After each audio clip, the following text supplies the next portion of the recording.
You've seen them realistic, you've seen them oversimplified, but I'm pretty sure you've never seen them made into emojis. In this video, I'm going to turn famous logos into emojis. I've got 3 more logos with a person, sort of, and we're gonna make them into Apple emojis using Photoshop. First up is Green Giant. I think it's a perfect fit for an emoji. First thing first, I imported the logo, but also this guy as reference. Then I got the dancer emoji and slapped a nice face on top of it. I got rid of the second dancer and warped the arm to get them in a similar position to the giant's arms. Now, as you can see, the dancer isn't exactly the best quality, so I'll use it as a base to draw the giant's body. The green giant is kinda jacked, so I'll give him some nice shoulders and meaty biceps. This is just a yellow blob. What the heck? But with some nice shading, we can make it look good, hopefully. I'll start with the biceps and shoulder, slowly contouring them with a low flow brush. Then I'll give him some pecs and do the other shoulder and biceps. Just some more shading. And voila. It looks nice, but an issue you might have noticed is that it isn't called Yellow Giant.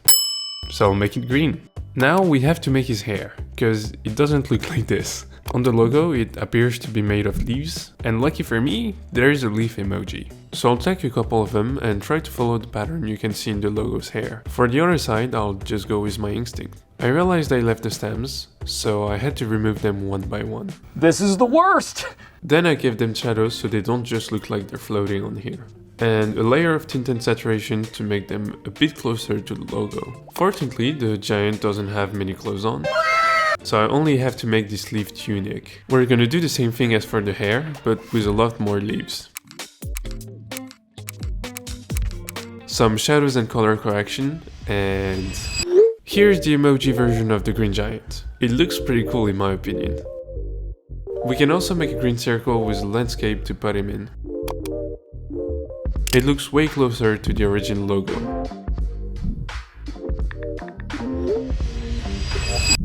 The next logo is MailChimp, and it's a lot harder to make. See, originally I picked it because I thought it looked fairly close to the monkey emoji. It doesn't. It's gonna be tricky because the logo is at an angle, and typically emojis are facing you. That means I either have to try to warp the monkey emoji, Oh no. or I can paint it myself. Thankfully, I got the logo as reference for the general shape, so I'll select the areas and paint over them with the right color. It's not too bad so far. Next I'm gonna steal the monkey's eye and also his nose. I'm just gonna warp it a little and fade the edges. Next I'll paint some nice shadows on the face, on the teeth, and in the ear. Shadows are my only option to give volume and texture to this thing, so I'm really trying my best. What I'm trying to do in the ear is add some sort of shape by layering the shadows. I guess that's pretty good. Nice job, team. I'll just add the wing really quick, draw it roughly, and add an inner shadow. Next up is the cap.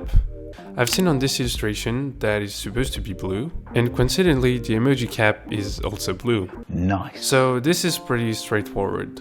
I'll cut out a piece of the cap and warp it, mask it precisely and draw the upper part. I'll give it a rim light and some shadows. Looks pretty nice. After fixing some details, there you have the emoji version of MailChimp. I'm pretty satisfied with what I've done with it. Let me know what you think about it in the comments. Our final logo is the one you've all been waiting for, KFC. It's actually the one I'm the most excited about. I got the logo and a photo of Colonel Sanders as reference, and I imported an office worker emoji as a base, but the resolution really sucks, so I'm gonna use an AI upscaler for all the emojis. I replaced the face with an old man emoji and added the beard. Woo! Yeah! Colonel Sanders has nice hair, but most emojis' hair are flat and boring, except for the superhero emoji. I just found out it existed. So let's steal his hair and do a whole lot of warping. Let's make it white and do the same thing for the beard. Oh, and of course the eyebrows. I think his eyes are pretty dark, so I'll just throw in a tint and saturation layer. He wears glasses, and thankfully there's a glasses emoji. So that should be pretty simple, right? After importing the glasses, making the lenses transparent and distorting the eyes, I realized the frame was way too thick. I knew I had to mask away some of it, but it was hard to figure out how much. It took a while, but this feels right.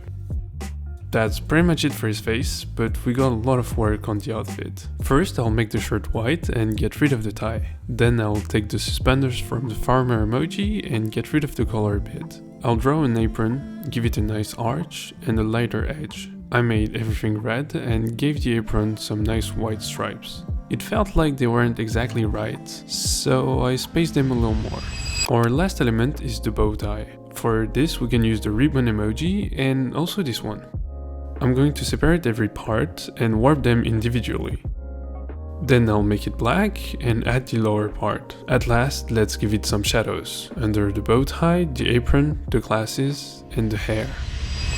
And there it is. This is my emoji version of the iconic KFC logo. It was a lot of fun to make and I'm really happy with how it turned out. If you want to watch another video just like this one, you can click right here. And if you liked what you saw, maybe consider subscribing and liking the video. Bye!